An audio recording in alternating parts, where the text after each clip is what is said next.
제가 저녁에 집에 들어가면 저희 아이들이 방 안에서라도 있다가 이렇게 박수를 막 칩니다. 그냥 제 문소리가 나면 박수를 쳐요. 어떤 만화에서 보고선 아빠가 들어올 때 니네 가만히 있지 말고 박수 쳐라 그랬더니 그걸 흉내내갖고 그냥 박수 쳐줍니다. 그 소리를 듣고 제가 기분이 좋을까요? 안 좋을까요? 아, 좋아요. 제가 이 집에 잘 왔다라는 생각이 듭니다. 우리가 찬양을 올리고 하나님께 영광의 박수를 올리고 서로를 볼 때도 화난 사람처럼 앉아있지 말고 우리 서로 환영합니다, 축복합니다 그러고 우리 한번 박수로 격려하겠습니다. 네. 잘 오셨습니다 이렇게. 네. 감사합니다. 집에서 느낄 수 있는 감정을 제가 교회에서도 느꼈습니다. 외국 속담 가운데 하려고 하면 방법이 보이고 하지 않으려고 하면 뭐가 보일까요? 핑계가 보인다, 변명이 보인다, 이런 속담이 있습니다. 하려고 하면 뭐 천재가 되는 것 같아요. 수단과 방법과 뭐 갑자기 천재가 돼갖고 모든 일들을 할 수 있는 지혜가 생기는데 하기 싫은 마음이 생기면 끝없이 핑계와 변명이 생기게 되는 것이죠. 오늘 본문에 나오는 모세가 그렇습니다. 그것도 누구 앞에서요? 감히 하나님 앞에서 핑계를 대는데 그에게 대단히 중요한 사명을 주셨어요. 그가 젊었을 때 어쩌면 뜨거운 그 마음을 가지고 꿈꾸었던 일인지도 모르겠는데 그가 핑계를 대는데 하나님, 제가 누구이기에 바로에게 가겠습니까? 저는 자격이 없습니다. 하나님을 누구라고 소개하겠습니까? 다 모를 거예요 라고 말하고 오늘 본문에는 이제 또 뭐라 그러냐 하면 하나님, 사람들이 믿지 않을 겁니다 라고 이야기하고 또 하나님 얘기하시니까 그런데 본래부터 저는 원래 말을 잘 못합니다. 지금 하나님 저한테 나타나셨지만 저는 말 잘 못해요. 이제 더 이상 핑계가 없으니까 뭐라고 모세가 또 둘러대는가 하면 보낼 만한 사람을 보내소서. 나는 그런 사람이 아닙니다 라고 하다가 하나님께서 노를 바라셨다라는 것이죠. 모세가 하나님 앞에 이렇게 계속해서 핑계를 대는 이유는 그 일이 하고 싶지 않기 때문이겠죠. 근데 단순히 그것이 귀찮아서는 아닌 것 같아요. 이전에 자기 자신에 대해서 실망했기 때문에 그랬을 것이고 또 자기가 젊었을 때 그 동족을 위해서 헌신하려고 할 때 자기를 거부했었던 사람들에 대한 배신감 때문일 수도 있고 또 어쩌면 하나님에 대한 원망이 자리 잡았는지도 모르겠어요. 아니, 하나님 그때 좀 도와주시죠. 왜 지금요? 라는 마음이 있었을지 모르겠습니다. 이미 모세의 나이는 80세 노인이 되었고 힘도 없고 자신감도 없고 두려운 마음만 있었기 때문에 그가 계속해서 변명하고 핑계를 하더라는 것이죠. 모세는 하나님께 뭐라고 말했냐 하면 사람들이 믿지 않을 겁니다. 하나님이 저에게 나타났다는 것을 믿지 않을 거예요 라고 말하는데 사실 명확하게 보면 사람들이 믿지 않을까요? 아니면 먼저 지금 모세가 못 믿고 있는 걸까요? 모세가 못 믿고 있는 거예요. 무엇을 못 믿고 있는가? 하나님께서 말씀하셨던 것을 못 믿는 거죠. 하나님께서 이스라엘의 하나님이고 이제 구원의 계획을 이루실 것이다. 어떻게 할 것인지 세세하게 다 말씀해 주셨어요. 특별히 가서 할 말도 알려주시고 또 처음에는 이스라엘 장로들은 내 말을 들을 것이고 바로는 듣지 않을 건데 두 번째 가서 들을 거야 라고 그 과정까지 다 알려주셨어요. 그런데 지금에 와서 사람들이 믿지 않을 거예요 라고 말하는 것은 하나님께서 지금까지 하셨던 말씀을 본인이 먼저 믿지 못하고 있는 것이죠. 그래서 그런 모세에게 먼저 세 가지 표적을 보여주십니다. 하나님께서는 내 손에 든 것이 무엇이냐고 물으세요. 몰라서 물으시는 것일까요? 아니죠. 내 손에 무엇이 있든지 내가 그것을 사용하겠다라는 말씀이에요. 모세의 손에는 무엇이 있었는가? 광야에서 먼지구덩이에 돌아다니던 양, 똥딱지가 묻어있는 양의 엉덩이를 쳐서 양들을 치는 그 보잘것없는 막대기 하나가 들려 있었습니다. 하나님께서는 그것을 통해서 기적을 보여주시고 17절에 보면 이것을 가지고 가서 이적을 행하라고 말씀하세요. 그리고 20절에 보면 모세가 이제 출발하는데 무엇을 들고 출발하는가? 하나님의 지팡이를 들고 출발하시더라는 것이죠. 어쩌면 40년 정도를 그냥 양 치는데 썼던 그 양의 똥이 묻어있는 그 지팡이가 기적을 일으키는 도구가 되고 하나님의 구원의 영광을 드러내는 도구가 되더라는 것이죠. 마치 누구처럼요? 모세처럼. 80세 노인으로 자신감도 없고 기운도 없는 모세를 하나님께서 붙잡으시사 하나님의 지팡이가 되게 하시고 하나님의 도구가 되게 하시고 하나님의 기적을 일으키는 하나님의 통로가 되도록 하셨다라는 것입니다. 하나님께서 보여주신 기적은 첫 번째로 무엇입니까? 지팡이를 던지니까 뱀이 되는 것이었어요. 뱀이 되는 거예요. 근데 성경에 보니까 모세가 뱀 앞에서 어떻게 하더라고 말씀하고 있나요? 뭐라고요? 앞에서 피하더라. 피하더라라는 말씀이 마치 겁쟁이처럼 이렇게 피하는 모습을 보여주고 있습니다. 하나님께서는 다시 꼬리를 잡으라고 말씀하시니까 그의 손에서 다시 지팡이가 되었다라고 말씀하고 있어요. 이게 뱀이 상징하는 것은 무엇인가? 이집트의 왕 바로를 상징하고 있습니다. 많이 보셨던 그림일 텐데요. 투탕카멘이라는 왕의 황금 가면입니다. 그 가면 위에 이마에 보면 삐쭉 튀어나온 게 있는데 뭐냐면 뱀이에요. 그리고 이 가면 옆에 이렇게 넓게 돼 있지 않습니까? 이게 무슨 모양 같으십니까? 이게 코브라의 머리 모양이에요. 코브라의 머리 모양. 애굽 사람들이 섬겼던 우상 중에 워제트라는 우상이 바로와 이집트를 수호한다, 보호한다라는 믿음을 가지고 있었고 왕권을 상징합니다.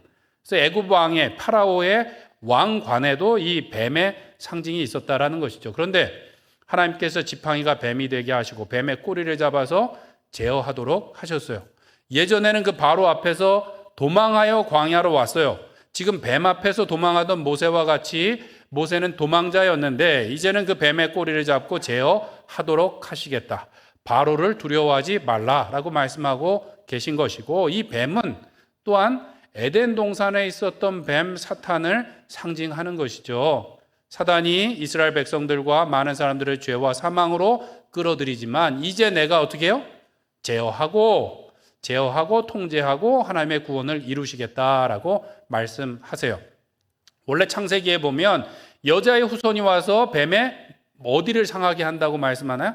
머리. 근데 이번에는 꼬리를 잡으라고 말씀하세요. 아직 예수님의 때가 되지 않아서 그랬는지 하여튼 위험해 보이긴 하지만 꼬리를 잡아서 드니까 지팡이가 되었다는 거예요. 그리고 두 번째로 손을 가슴에 넣었다가 빼니까 하얗게 돼서 문둥 나병이 걸렸어요. 다시 넣었다 빼니까 다시 온전하게 되었습니다. 옛날부터 이 나병은 어디서부터 오는 것이라고 믿었을까요? 하늘의 저주라고 믿었어요. 왜냐하면 고칠 수가 없기 때문에 하늘의 저주라고 믿었고, 이집트와 가나안에서는 우상들에게 잘못 보였을 때 어떻게 해요? 저주로 이 나병에 걸린다고 믿었습니다. 그런데 재밌는 것은 우상들이 이 나병을 줬으면 고칠 수도 있어야 되지 않겠습니까? 그런데 고쳤다라는 말은 듣도 보도 못했던 것이죠.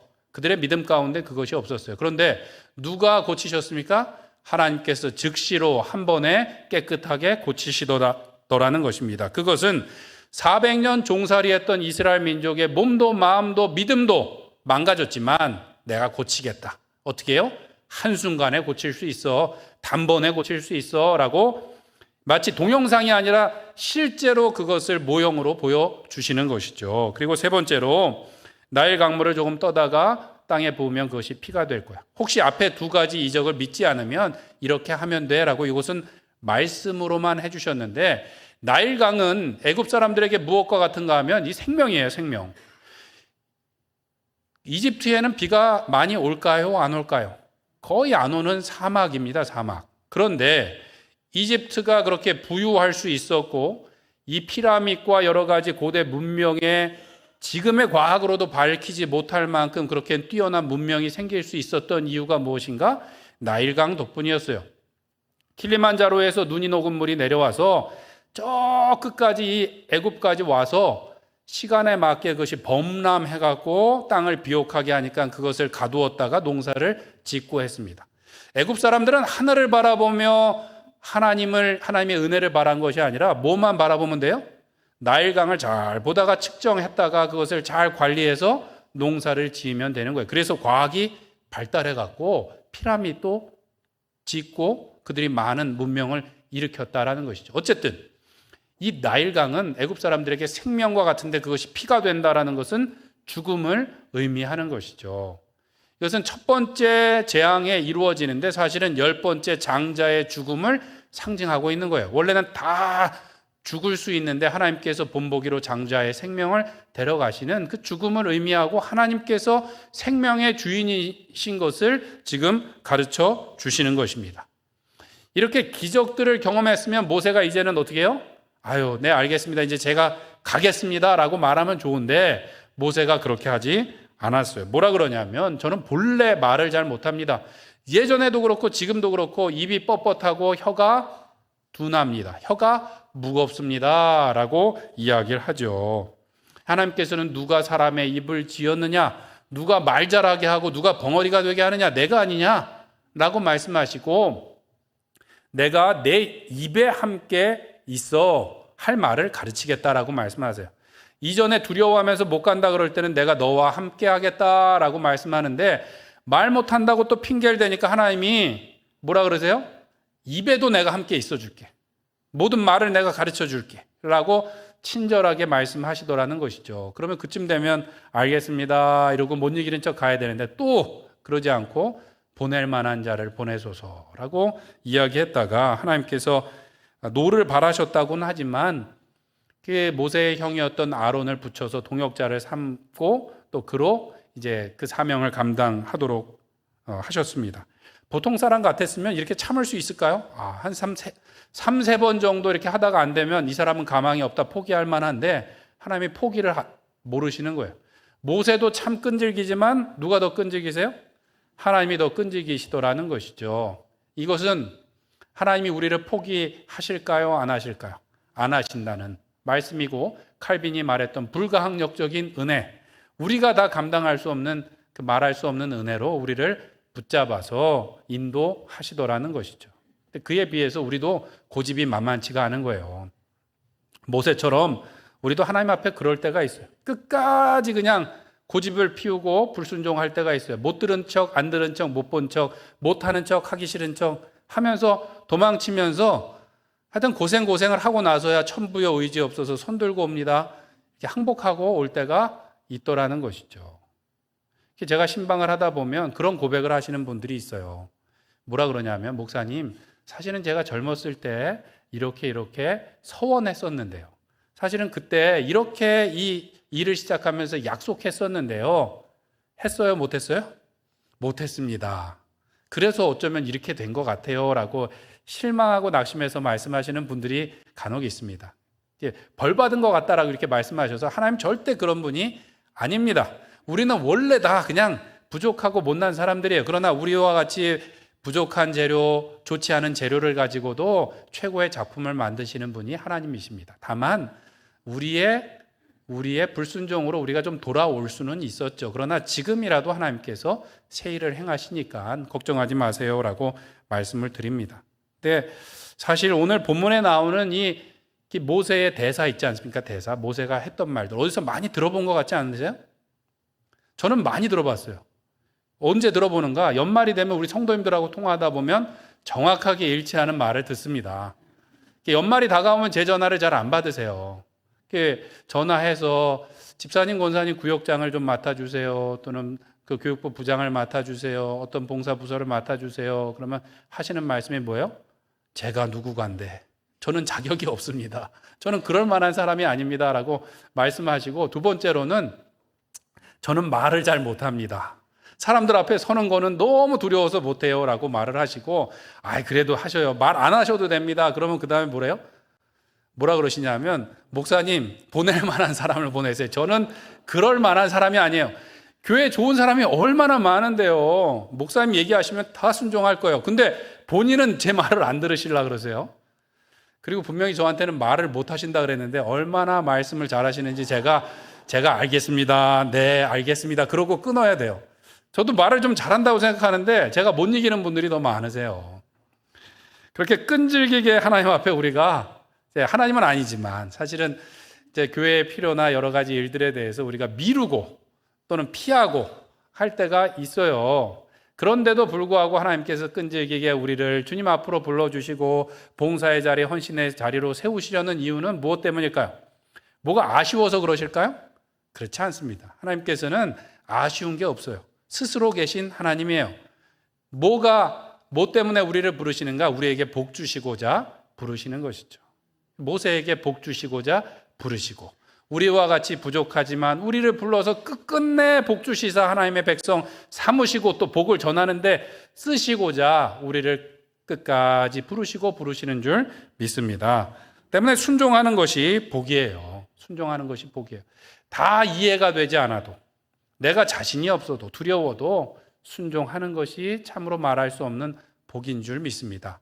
제가 이렇게 목회 사역을 감당하는데 저희 부모님이 서원하시고 저도 뭐 서원해 갖고 오는데, 목회 사역이 그렇게 쉽지만은 않습니다. 제가 이렇게 생글생글 웃고 있지만 무엇이 어려운가? 책임이 무거워요. 책임이 무겁고, 아까 말씀드린 것처럼 뭐 저한테 그러세요. 목회 뭐 그까 있고 뭐 그 어렵냐고 뭐 이렇게 말씀하시는 분들이 있는데, 누구 때문에 어렵냐면 저보다 말을 잘하는 분들 때문에 어려워요.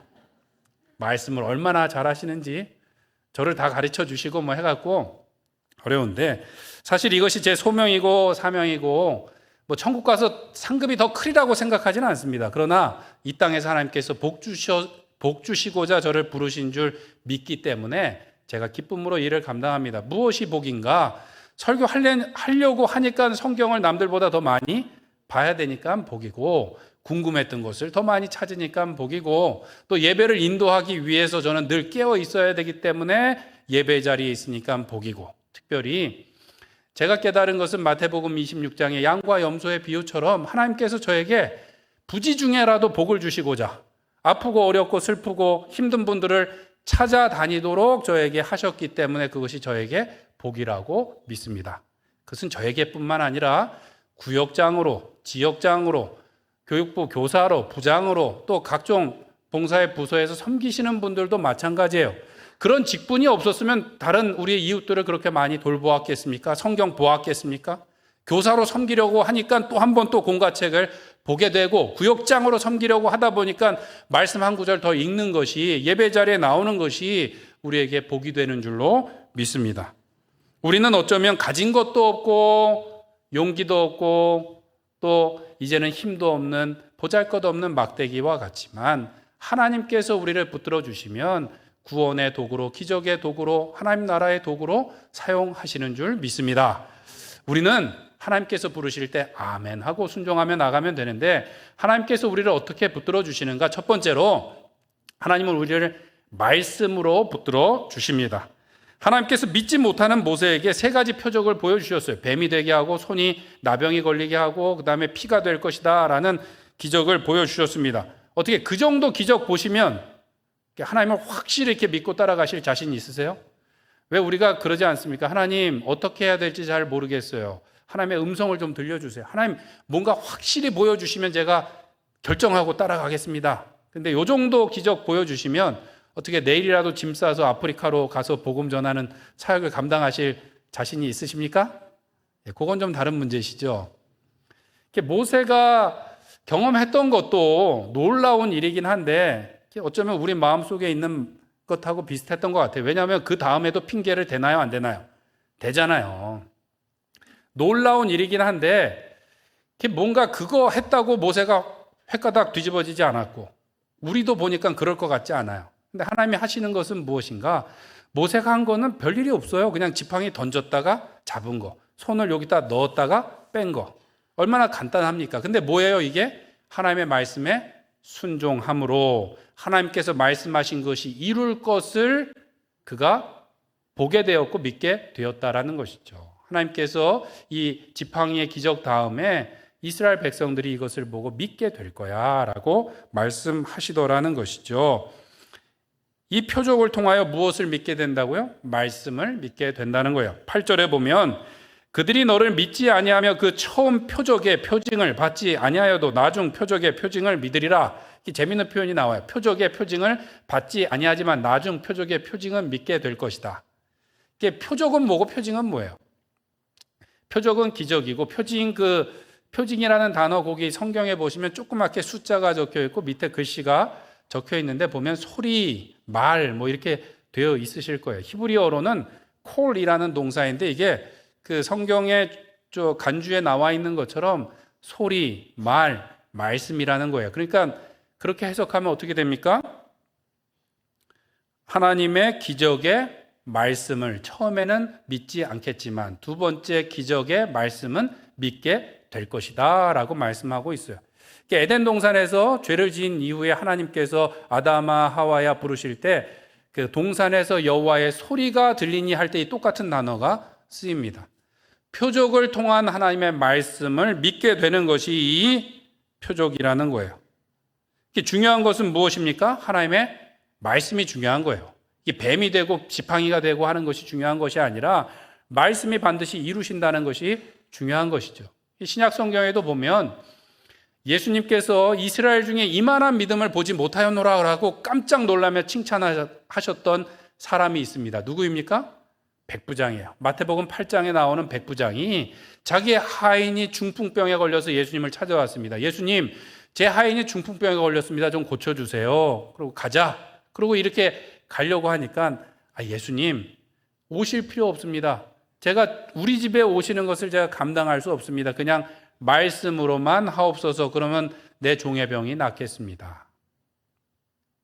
예수님께서 그 말을 듣고 놀라셨다라고 말씀하시고 이스라엘 중에서 아무에게도 이러한 믿음을 본 적이 없다라고 칭찬하셨다라는 것이죠. 본문과는 반대이지 않습니까? 본문에는 표적을 통해서 말씀을 믿는데 이 백부장이 예수님을 놀래키면서 칭찬받았던 것은 뭐예요? 말씀을 믿어서 기적을 경험했다라는 것이죠. 중요한 것은 뭐예요? 말씀이에요, 말씀. 기적을 보고 우리가 따라가는 것이 아니라 말씀이 온전히 이루어지는 것을 보고 우리가 믿게 되는 거예요. 그래서 계시록에 보면 순교자들이 어떻게 순교하게 되는가? 계시록 6장 9절 말씀 한번 같이 읽어보겠습니다. 시작. 다섯째 인을 떼실 때 내가 보니 하나님의 말씀과 저희의 가진 증거를 인하여 죽임을 당한 영혼들이 제단 아래에 있어. 제단 아래에 순교자들이 있는데 무엇으로 인하여 순교를 당했는가? 하나님의 말씀과 저희들이 받은 증거. 그들이 순교할 용기와 믿음이 어디서 났어요? 하나님의 말씀, 그리고 그 말씀이 이루어지는 증거를 가지고 그들이 담대하게 순교의 자리에 나갔다라고 성경은 기록하고 있습니다. 복음을 전했던 사도 바울도 마찬가지입니다. 사도 바울이 아테네에서 배척을 받았어요. 이거 이상한 사람이구나. 그러고 쫓겨났는데 고린도에 갔는데도 고린도에서도 쉽지 않았습니다. 그런데 그곳에서 담대하게 말씀을 전할 수 있었던 이유가 무엇인가? 사도행전 18장 5절에 보니까 그가 바울이 하나님의 무엇에 붙잡혀? 말씀에 붙잡혀 유대인들에게 예수는 그리스도라 밝히 증언하니 라고 말하고 있어요. 고린도 가서도 그를 반대하는 자들이 막 해를 가하려고 애를 쓰니까 예수님께서 밤에 나타나셔서 너를 대적하는 자들을 두려워하지 말라. 그들이 해를 가할 수 없고 이 성에 하나님의 사람이 많다. 내 백성이 많다라고 말씀해 주시니까 그 말씀에 어떻게 돼서요? 붙잡혀서 그가 담대하게 복음을 전하고 나중에 순교의 자리에까지 갔다라는 것입니다.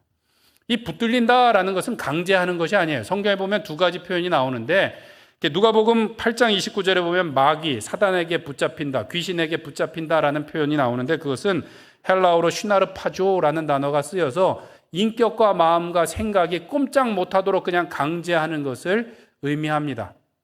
그런데 오늘 본문에서 말씀에 붙잡혔다라는 단어는 다른 단어가 쓰여요. 쉬네코라는 단어로 이것은 더 깊은 연대의 관계로 사랑의 관계로 들어가서 더 집중하고 헌신한다라는 표현입니다. 그게 말씀에 붙잡힌다라는 거예요.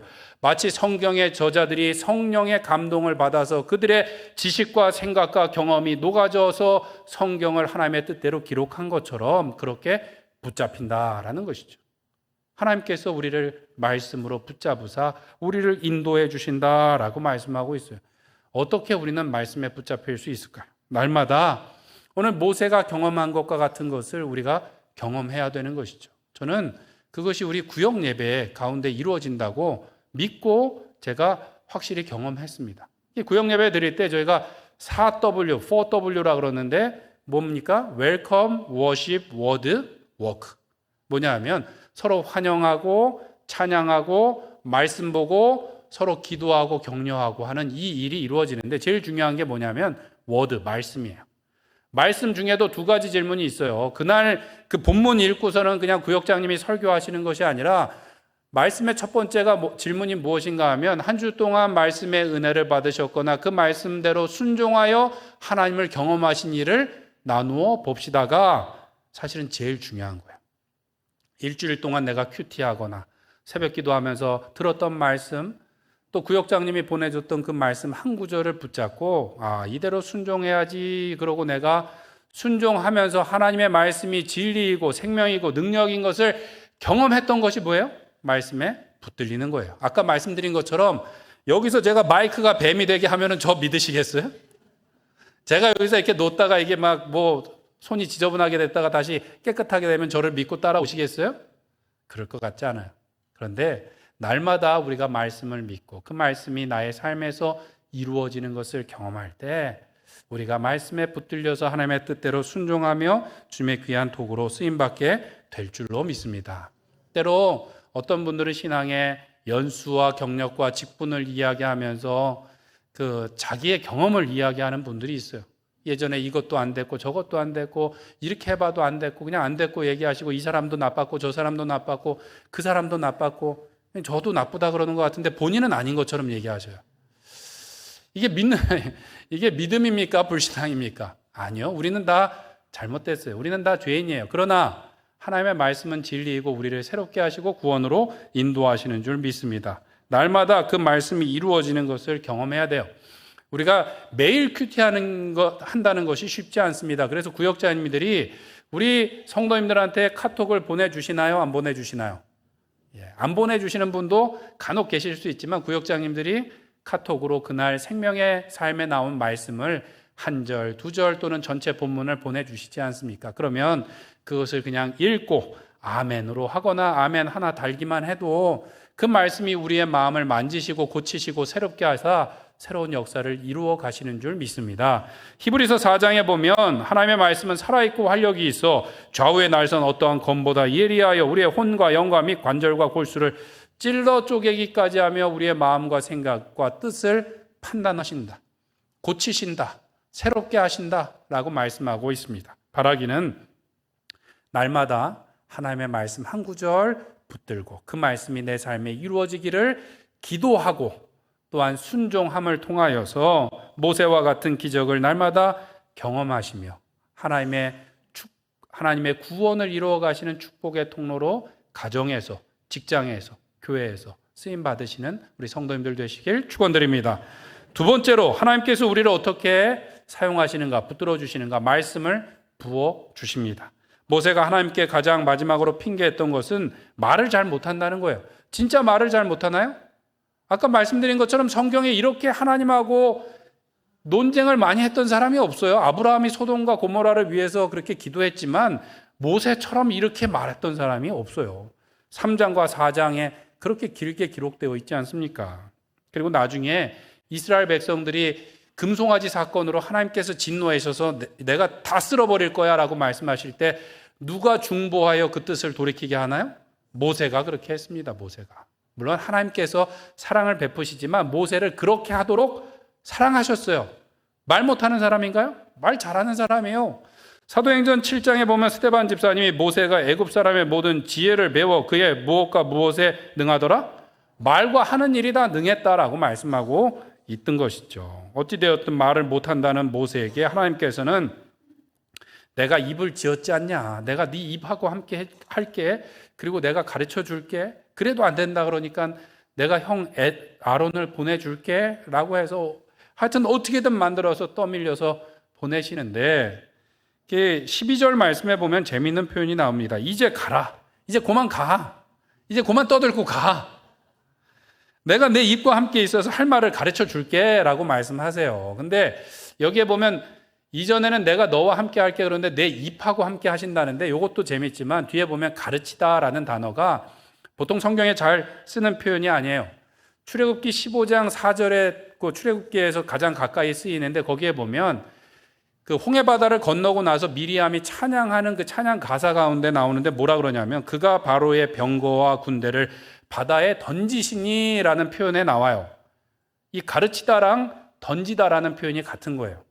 이 가르치다라는 이 단어가 이게 아라라는 단어인데 보통은 쏘다, 던지다, 붓다, 다 부어버리다 이런 표현으로 쓰인다라는 것이죠. 그래서 어거스틴은 이 본문을 가지고 뭐라고 해석하냐 하면 하나님께서 하나님의 말씀을 입을 벌리고 부어주신다라고 해석을 해요. 시편에 보면 81편에 나는 너를 애굽 땅에서 인도하여 낸 여호와 하나님이니 내 입을 크게 열라 내가 채우리라 말씀하시는데 시편에서는 뭐예요? 입을 열어 그럼 내가 채워줄게 그러는데 이 본문에서는 입을 여는 것도 하나님이 해주시고 그 입 안에다가 하나님의 말씀을 쏴주시는 거, 마치 통장에다 뭘 쏴주시는 것처럼 입에다가 말을 쏴주시고 채워주시고 부어주시는 것도 누가 하신다고요? 하나님께서 하신다라는 거예요. 내가 다 해줄게라는 이 히피령 동사, 그 원인과 그 사건을 제공하는 그런 동사로 쓰였다라고 말을 합니다. 하나님께서 다 하시겠다라는 거예요. 신약 성경에도 보면 너희가 위정자나 권세자들 앞에 끌려가도 무엇으로 말할까 염려하지 말아라. 성령께서 너희에게 알려주시겠다라고 그 말씀하고 있습니다. 마찬가지로 하나님께서 우리에게 입을 지으셨고 귀를 지으셨고 눈을 지으셨고 우리의 모든 것을 지으신 하나님께서 우리를 능하게 하실 줄 믿습니다. 구약 성경에 보면 거짓 선지자 발람이 하도 하나님의 말씀을 안 듣고 그냥 자꾸 불순종하니까 어떻게 해요? 그의 타고 가던 나귀가 입을 열어서 말을 하더라는 것이죠. 야, 너도 하나님 말씀 안 들으면서 왜 자꾸 날 때려? 너도 똑같은데 왜 자꾸 날 때려? 이렇게 나귀가 말을 하게 시키셨고, 또 신약 성경에 와서 예수님께서 예루살렘에 입성하실 때 그 바리새인들이 저 사람들 조용히 시키세요 라고 말하니까 예수님께서 만일 저들이 잠잠하면 무엇이 소리 지를 것이다? 돌들이 소리 지를 것이다 라고 말씀하셨습니다. 하나님께서는 우리를 창조하셨고 우리에게 말씀을 주시고 그 말씀을 전하게 하시고 복을 받게 하실 줄 믿습니다. 실제로 교회 안에 말을 잘하시는 분들이 많지만 진짜 말을 못하시는 분들도 만날 때가 있어요. 제가 같이 섬겼던 교회 가운데 안수 집사님인데 이 프로펠러를 설계하는 엔지니어예요. 그러니까 이과 출신의 선비처럼 생기셨고 같이 있으면 정말 1시간, 2시간 내내 말을 한마디도 안 하시고 그냥 이렇게 숫기가 없는 분이셨어요. 그러니까 집에서도 부인 권사님한테 맨날 타박을 받는 거예요. 남자가 말이에요. 주변 머리가 없이 어디 가서 말도 못하고 맨날 당하고 온다고 맨날 그러는데 그래도 이 집사님이 뭔가를 이렇게 앞에 나가서 책임을 다하기 위해서 광고하려면 이렇게 회사에서 프리젠테이션 준비하듯이 준비해 오세요. 막 PPT를 막 여러 장 만들고 대사를 막 이게 다 적어 오시는데 그럼 뭐예요? 그냥 막 바들바들 떨면서 발표를 잘 못하세요. 광고를 잘 못하세요. 그런데 하고 하다 보니까 나중에 수백 명, 수천 명 모인 자리에서도 거의 아나운서처럼 막 말을 잘하니까 같은 교구분들이 저 사람이 그 사람 맞냐고 말할 정도로 시샘할 정도로 말을 잘하시더라는 것이죠. 무엇이 문제인가? 순종할 때 하나님께서 우리에게 그에 필요한 은사도 부어주시고 말씀도 부어주시는 줄 믿습니다. 마찬가지로 우리가 언제 이런 것을 경험하게 되는가?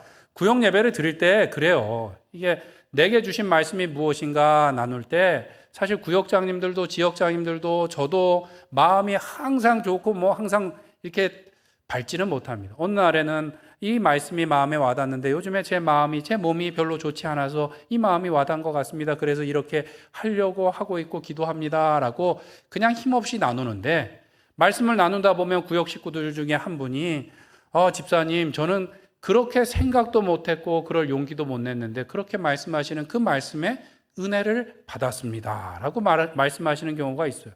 그러면 나는 그렇게 힘없고 부족한 줄 알았는데 누군가는 또 나를 통해서 힘을 받는구나 그러고 함께 은혜를 받고 하나님의 그 새롭게 하심을 입는 경우가 있더라는 것이죠. 우리에게 말씀을 부어주시고 그 말씀으로 우리를 새롭게 하시고 풍성케 하시더라는 것입니다. 그렇게 그 말씀으로 우리를 붙들어 주시는 것이죠. 언어학자들이 말하기를 언어의 한계가 우리의 사고의 한계이고 사고의 한계가 내 세계의 한계다라고 말하고 있어요.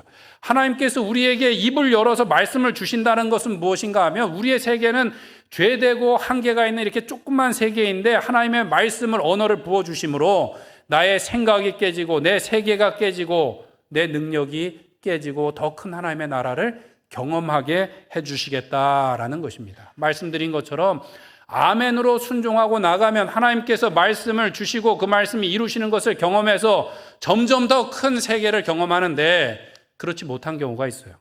노멘 하시는 경우가 있어요. 노멘하고 다음번에 하겠습니다 하시면 그리고 나서 다른 분들이 하는 것을 평가하고 또 판단만 하시면 늘 어디에 머물러 계시는가? 자기의 말씀 안에 머물러 계신 거죠. 자기의 말씀 안에. 자기의 세계 안에 머물러 있는 것입니다. 그러나 아멘하고 나갈 때 하나님께서 말씀을 부어주시고 그 말씀이 우리 안에 역사함으로 더 크고 놀라운 하나님의 나라를 경험하시는 우리 성도님들 되시길 간절히 축원드립니다. 우리가 리모델링 공사가 다 끝났는데요. 리모델링 공사가 끝나기까지 얼마나 많은 분들이 기도하고 걱정하고 염려하며 또 헌금하고 헌신함으로 함께 하셨는지 몰라요. 특별히 앞에서 TF팀이라고 수고했던 분들은 8주 동안 새벽에 나와서 저녁에 들어가신 집사님도 있습니다. 내 집보다 더 수고하면서 했었는데 그런 분들 수고하며 나갈 때 힘들지만 오히려 하나님의 말씀이 은혜가 이루어지는 것을 경험함으로 마치 가나안 혼인잔치에서 물이 변하여 포도주 된 것을 경험한 것처럼 더 크고 놀라운 하나님의 말씀을 경험하고 더 풍성케 될 줄로 믿습니다. 사랑하는 성도 여러분, 예수님께서는 할 수 있거든이 무슨 말이냐? 믿는 자에게는 능히 하지 못할 일이 있다 없다? 없다라고 말씀하셨습니다. 하나님께서 우리에게 말씀하실 때 다 알지 못하지만 다 이해가 되지 않지만 아멘으로 순종하며 나감으로 천지를 지으신 하나님의 말씀에 붙들려 복받는 자리에 나가시고 우리의 말과 세계가 깨어지고 놀라운 하나님의 나라를 경험하시고 전하시는 우리 모든 성도님들 되시길 간절히 축원드립니다. 우리 함께 기도하도록 하겠습니다. 함께 기도하실